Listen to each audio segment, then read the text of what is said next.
not a fan of shooters, and so Titanfall very much came and went for me as Xbox's huge exclusive, leaving the console to lay there as a pretty block of do-nothing for me for a while. Then came Forza Horizon 2, and from the moment I chose my first car, I understood why I needed this beautiful black box. The game's premise is simple. You've arrived at the Horizon Festival to compete in friendly competition with other racers and win the Horizon finale. To become the Horizon champion is your ultimate goal, and you've gone to France in order to do just that. There's not much else to it, story-wise, and honestly there doesn't need to be. You're introduced to the two people you'll communicate with occasionally early on, and following that, you're free to roam on. Roam like you were born to do, and in the way that this game intended. Enter championships, win them, and take a road trip to advance to your next official location without being limited to it. Having said that, the story is a really nice framing device.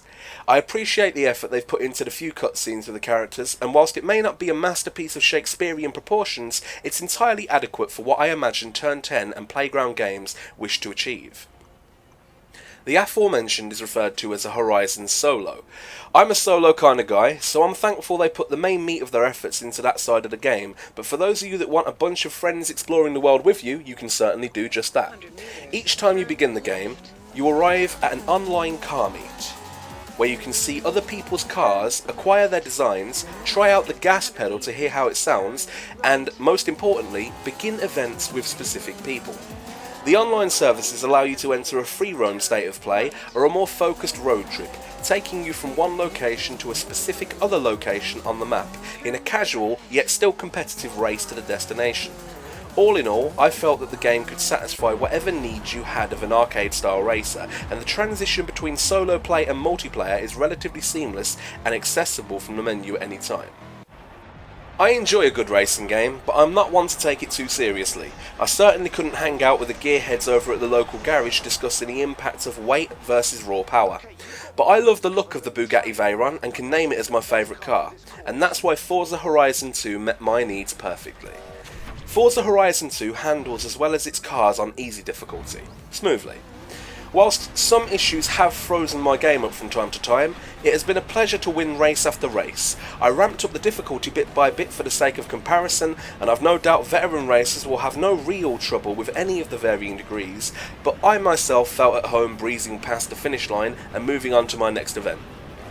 In the races you'll go up against the drivatars, all representations of the people on your friends list that act according to how well they've driven in their Forza games, Forza Motorsport 5 or Horizon 2.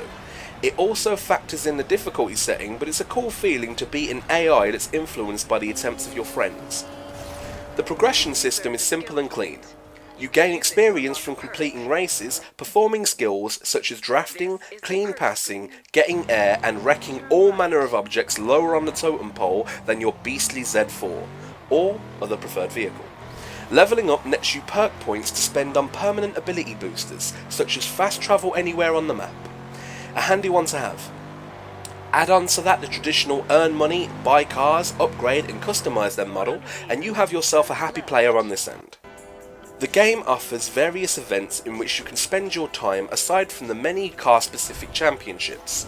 There are the bucket list events in which you're assigned a specific task to complete in a predetermined vehicle in order to gain credits and experience to level up. The same can be said for the special events, such as racing against hot air balloons, trains and a cargo plane. If none of that were to your liking and you just wanted to explore, you can still benefit yourself by finding and crushing XP boards for experience points, and discount boards to make fast travelling cheaper. The most interesting facet to exploration in Horizon 2 comes in the form of barn finds. Barn finds are exactly as they seem. A hint will be given to you about the whereabouts of an abandoned car, and you can choose whether or not to retrieve it and have it restored by your friendly mechanic lady friend. Finding the cars can be particularly difficult, and I didn't deem it worth the time personally, but an avid collector will have hours of fun searching for all 10 when given the hints to do so. Cars handle similarly, but that is to be expected. There are subtle differences, and statistics based on upgrades show a significant variance in regards to speed, acceleration and braking. But I personally found no true shift from a four-wheel drive compared to a rear-wheel drive. Perhaps that's because I'm not as well versed as many, and off-road segments admittedly do showcase the differences a little bit more, but there's nothing that any single car won't be able to offer you, and that can be a good or bad thing depending on your perspective. No matter what you choose to do in this game, it all comes down to one thing: the driving being fun. And in this man's humble opinion, it certainly is the most fun I've had in a while in a driving game. The resolution debate fades away in the face of a game as beautiful as this. The cars are detailed and faithful to design both inside and out, the world around you is filled with a colour palette that would make artists of the world swoon, and the day and night cycle adds an extra dimension of awesome to all of it. My favourite part in particular is in the driver's seat view. When you hit a crash particularly hard, the front mirror cracks, making it difficult for you to see. It's those little details that really show the dedication that went into making this game. When it rains, the wet roads have a significant impact on the car's handling. When off-road, the type of car can determine the difference between easy living and a dusty impact. The cosmetic damage to the cars is impressively detailed, depending on the difficulty, can have you sent back to the garage if you desire, or if you're a casual like I am, you can just deal with the car falling apart before it resets a little later on. That's not to say it doesn't have the occasional glitch, minor as it may be. I once drove to the point where the road beneath me disappeared. Were my skills too much for this road to handle? Doubtful, but I'll let myself believe that until Playground Games put that road back beneath my wheels where it belongs. I'm only kidding, but those glitches can be a nuisance, especially when they crash your game and force a hard reset of the console. Still, they are few and far between and outshined by otherwise breathtaking visuals a team should be proud of. It should also be stated that, whilst I wouldn't know myself, many on the forums have commented on the faithful depiction of France in the game.